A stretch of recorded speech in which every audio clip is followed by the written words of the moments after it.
So after a long couple weeks, Ahsoka is finally over, and I fucking loved it.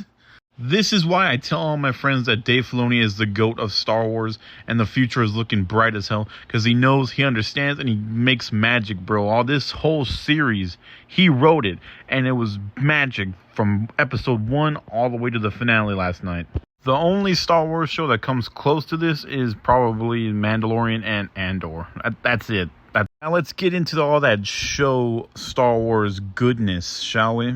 Now, do you need to watch all the animated projects to understand Ahsoka? Yes, you do. This show is written in a way where you need to know everything that happened in the Star Wars The Clone Wars and Star Wars Rebels. And sometimes characters from those shows pop up, or names with reference, or you're going to be like, what? So I recommend watching Star Wars The Clone Wars and Star Wars Rebels before you watch Ahsoka. But if you're a big Star Wars nut like me, you'll most likely have seen them already, and you'll dive right into this show expecting nothing but peak. Now, ever since Ahsoka's first appearance in live action in The Mandalorian Season 2, she's been looking for Grand Admiral Thrawn, and this series picks up exactly that. That's exactly what the mission is, finding Grand Admiral Thrawn and finding Ezra Bridger. Since at the end of Star Wars Rebels, the finale, Ezra Bridger saved the whole galaxy from Thrawn's forces by using space whales to teleport him to another galaxy, saving his home planet of Lothal and saving his crew of rebels. Now, some people may call this show Rebels Season 5. It kind of is that, but it kind of isn't, and it's pushing in its way to make something brand new coming later in the future. But this Season 1 is excellent. I thought it was a bit slow going at first, but then it picks up tremendously at Episode 3 and on. But this Episode 1 and 2 just catch you up with the crew, catch you up with the characters, can show you where they've been, what they've been up to, and why these forces are so dangerous and why they need to go find Thrawn and Ezra immediately. And that was nice of Disney to have a 2-episode premiere for this season, because it just acquaints you with the characters and then takes you on a wild ride, Episode 3 and on, and I love them for that. Rosario Dawson, Natasha Leo Bordizzo, Mary Elizabeth Winstead, Ray Stevenson, and Hayden Christensen, especially Lars Mikkelsen, all do a fantastic job in this show, except at first I felt like a little Rosario Dawson, seemed like a kind of bored. I was a little gripish with that. I was like, why are they not showing much emotion? I don't like that. Because when you look at the Clone Wars version of Ahsoka, she's so lively, bubbly, sort of.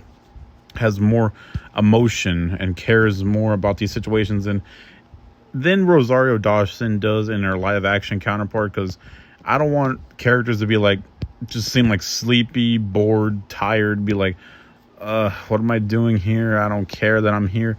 All that stuff. Like, I thought she was pretty dismissive at first. Always walking around with her arms crossed, being like, oh, this girl's obnoxious. She's so impatient that I'm like, no. Then it does improve in later episodes, and I did appreciate that. It's like, I just didn't like her dismissive, crossing her arms, walking around, jaded version of Ahsoka. But that does stop. If that keeps going, it's like, if you don't give a shit while you're here, then why should I give a fuck while you're here? That's the thing. I don't want these characters walking around looking like, the fuck am I doing here? Like, I'm bored. Let's just move on. Like, I'm glad that this changed. But at first, it kind of works for Ahsoka, because Ahsoka in this part of her life, she's like nearly 50 years old, and she's seen a bunch of shit and been through so much shit that, yeah, she can be a little bit dismissive and untrustworthy and all that. Yeah, so it kind of does work. It's not a completely inaccurate version, but it still can drag a bit. So gladly that stops. That was my only gripe. Now let's get into the stuff that I loved. I love that the lightsaber fights, the lightsaber choreography is back in business. All these lightsaber fights, this whole season had the best of the lightsaber fights that we've seen in Disney Star Wars. Like, I think Obi-Wan Kenobi, the final episode, that had one of the better lightsaber fights. But this one, man, the choreography has gotten better. It's leveled up a lot. It's not prequel tier yet, but it still is good as it can be. And it can be better going later. It's very, very good. And I'm super happy for that. I like to see fast, well-made, well-done choreography for lightsaber duels in Star Wars to get you hyped up and engaged, and even crap your pants a little bit, because sometimes you don't know what can happen. Someone can slice off a head or a limb or just get straight up murdered. So I want to see like how they can counter, how they can jump over it, how they can just maneuver and just keep doing all these harsh blows just to kill and survive. That's what I love about Star Wars. That's what gets my dick hard. For that last thing I said, if you're a family member watching, sorry about that, bro. Just pretend I didn't say that. Also, I'm very happy that this show does something new for Star Wars, as we have been going through the same motions like Empire bad, Jedi needs to take down the Empire, or get small advantages on the Empire just to go to the next, just to feed into the next movie or show or whatever. This doesn't have that. This shows completely new ideas for Star Wars, and they're done in the best way possible, in the best way that people want to see, using characters that people want to see, like Grand Admiral Thrawn. Because remember when Disney retconned all those Timothy Zahn books, uncanonizing Thrawn? No, they brought him back. He's back, bitch. And that's awesome. Not only bringing in a brand new villain that people have been wanting to see for years in Star Wars, it's also bringing an otherworldly presence that we haven't seen in Star Wars besides reading a book. Because us Star Wars fans, we've seen it all. We've seen an angry, dark robot mad fuck. We've seen an angry, sunburned, horned fuck. We've seen an old fuck. We've seen a robo Mr. Krabs, what do you call it? Crabbing, spinny arms looking fuck. We've seen an emo big-nosed fuck. We've seen screaming fucks. We've seen them all, bro. We need something new. And now we finally have a nice, big, tall, Smurf, red-eye looking fuck who's smart and collected. That's exactly what I've been wanting to see for a long time. Nice and new. We've also been taken into a new galaxy in this show. Dave Filoni putting a bunch of new ideas and executing them in the best way possible. He took us to the world between worlds, for crying out loud. Only time we've seen that was in Star Wars Rebels when Ezra went there to save Ahsoka from her fight with Vader. And now we finally see it in live action, also using it for fan service, but fan service with a purpose. Showing Hayden Christensen finally back. Besides being an Obi-Wan Kenobi, he's finally back again, and that's awesome. Ahsoka finally reconnecting with her master, Anakin Skywalker, and Dave Filoni even went back to his Clone Wars roots, giving us everything I've wanted since I've been asking for this for years. Dave Filoni finally gave us live-action Clone Wars flashbacks. Finally, he gave us Hayden Christensen, Anakin Skywalker, in his Clone Wars armor. And also, Kid Ahsoka Tano, played by Ariana Greenblatt, and she did a fantastic job. And I didn't expect that. After everything I've seen of her, I didn't expect her to be the perfect Ahsoka Tano kid version for Clone Wars. She was young Gamora, and she was even in the Barbie movie. When I saw those, I didn't expect her to be like, oh, yeah, she's Ahsoka. I didn't expect that at all. But I was definitely pleasantly surprised, and I'm a fan who has been serviced. We even saw Tamara Morrison as a live-action Captain Rex, and I was like, hell yeah, even though he didn't say much, he just said, thank you, Commander, and then just ran off. But still, just seeing the armor him in the armor was everything. Even seeing the Maul's Mandalorians from Season 7 of Clone Wars, seeing those guys in live action, that was fucking awesome too. This show just kept giving and giving, and I love the team for doing that, bro. This is, oh my god, everything I ever wanted from Star Wars, and I finally got it in a well-packed series. And I know I'm glazing this show pretty hard, and I know it has to be in the middle, better and critical. I have to be critical after all, but what can I say, man? This show really worked for me. I just loved every minute of it. Everything was cool. Besides the flat performances in the first few episodes, those get cleared up. So that's like my only gripe right now. I don't really have any other gripes. My gripes come with the future of this show, if it's gonna get a season 2, because if you might not know, Baylan Skoll, he was on his own quest in this show, and I don't know how much he shot Ray Stevenson, but R.I.P. Ray Stevenson. He seems like he was set up to really go places in the second season or in the Dave Filoni Heir to the Empire movie. I hope that's what it's called.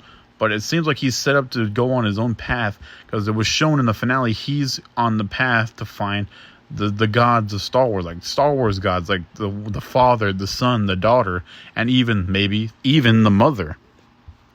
The father representing the middle, the balance between the light side and the dark side. The son representing the dark side. The daughter representing the light side. And the mother representing the side of chaos, basically. It seemed like he was going to go find them and do something with them. But since Ray Stevenson passed away, I don't see how Baylan Skoll is going to be able to do all that, since the actor is no longer with us. And I don't want them to like force that with like a new actor, or I don't want them. If they recast, it's fine. But like if they be like, give us like some shit ass reason where like, oh yeah, he just died off screen, I'll be like, no, I'm concerned about that. But I'll cross that bridge when we come to it, you know?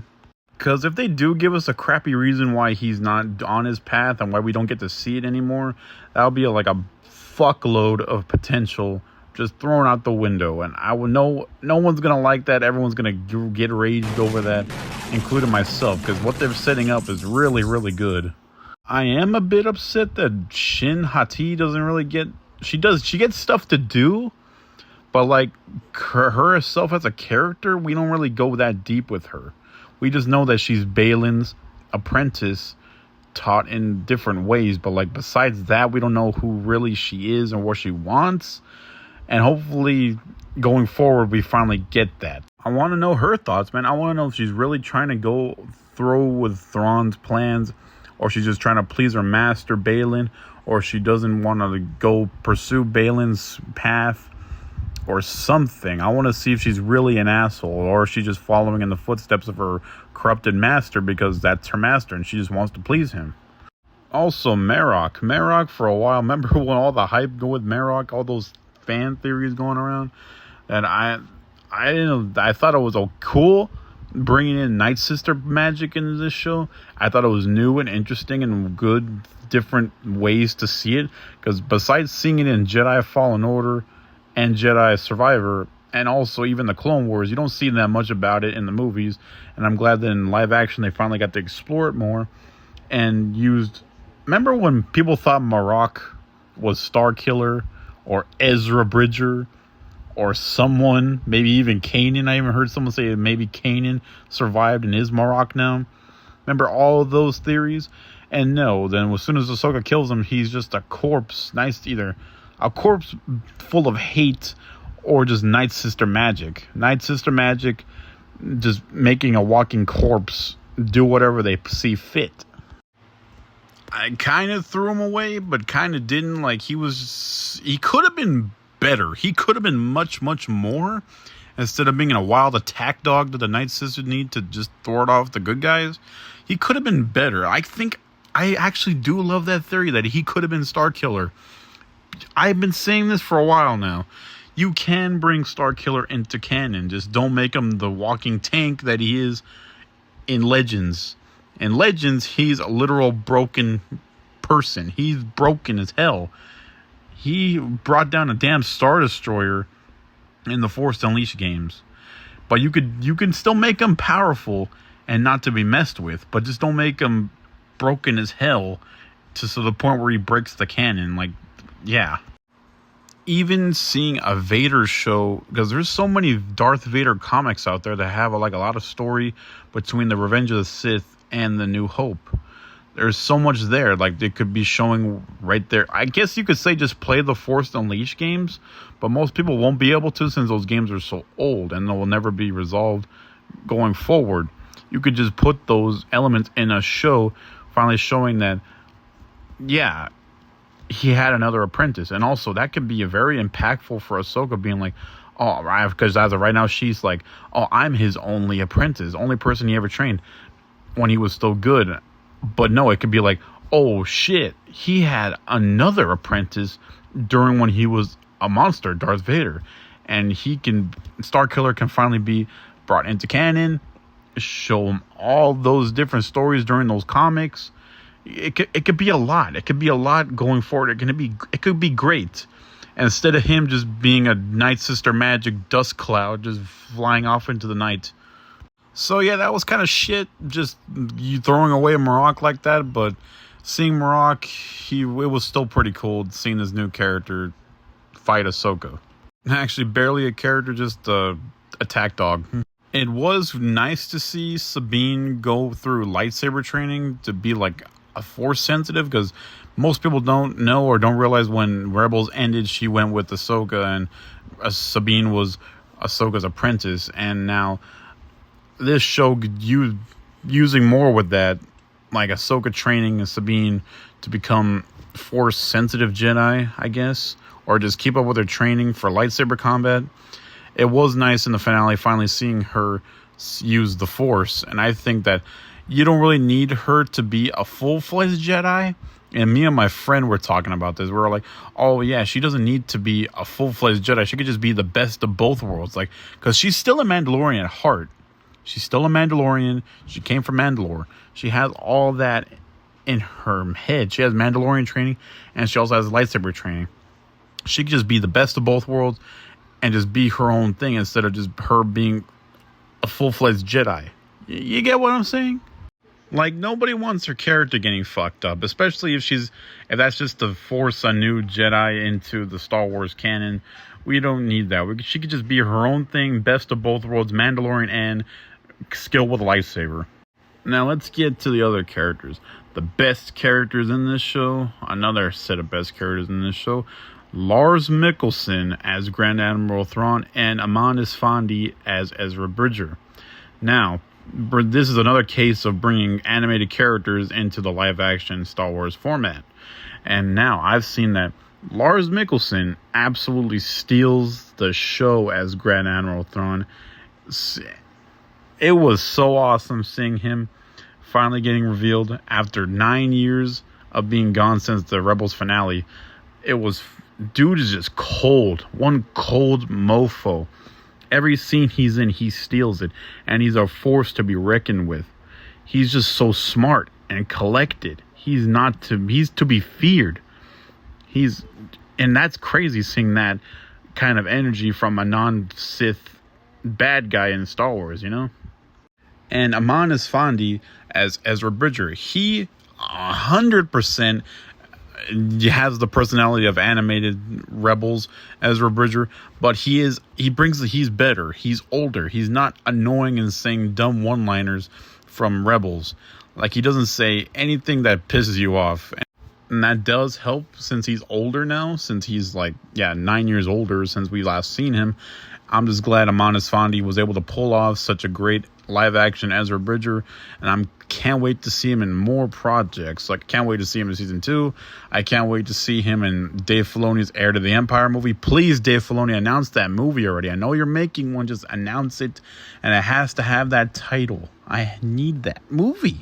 All I need now to make everything full circle, I need the Rebels crew reunited even with Zeb. We saw Zeb in live action in The Mandalorian Season 3, and he looked fantastic, still voiced by Steve Blum, and that was awesome. I need them all to have a full-fledged reunion. Even a Kanan Jarrus flashback live action, get Freddie Prinze Jr. to play him. I do not give a fuck. I just need to see him. I need them all together, and just, I just need to see them all together, and also just remembering Kanan Jarrus as one of their best friends, even seeing him in a flashback or as a Force ghost, anything. That'd be awesome. It's also insane to me that this show ends in a bittersweet fashion. I did not expect that. I thought it would be maybe all happy, the issue's been resolved, but I was like, no, there's no way they're going to resolve this in one episode. Not even the finale, because this situation that they're in is so dire that we got to see what happens next, and it's something else. The movie, Season 2, something. But it was nice, and didn't expect to see such a bittersweet, dark tone in the finale. And also, I'm so glad and happy that the last shot of this show shows Hayden Christensen, Anakin Skywalker, Force Ghost, still looking over Ahsoka after all this time, after he's been Darth Vader, just back looking over Ahsoka, making sure she's all right, and because he always stands by her. That's one of the things Ahsoka says in this show.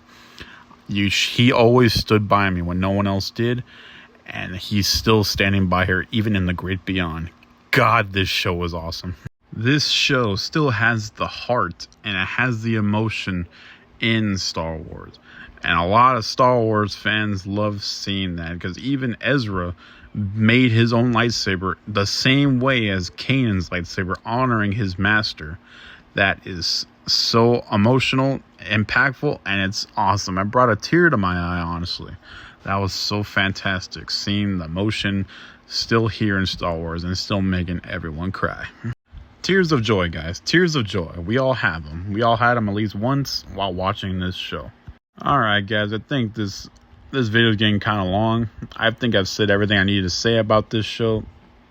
Dave Filoni, you've definitely cooked here.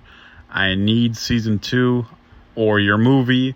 It's been a minute since we've been in a theater watching Star Wars, ever since 2019. But if your movie is next, that's even better to me, because it'll be a special time seeing all these Star Wars fans come together in a theater again to experience Star Wars awesomeness. We definitely need the cinematic experience for Star Wars back. It's been a while, ever since those dog shit sequels. We need the cinematic back for Star Wars. Movies bring people together, bring Star Wars fans together. We need all to be together to watch Star Wars awesomeness. And honestly, if that sequel remark offends you people, I don't hate Force Awakens. I don't even hate Last Jedi that much. I do have my problems with them, but Rise of Skywalker is butt. Yeah, we all know it's butt. Ahsoka is a 9 out of 10.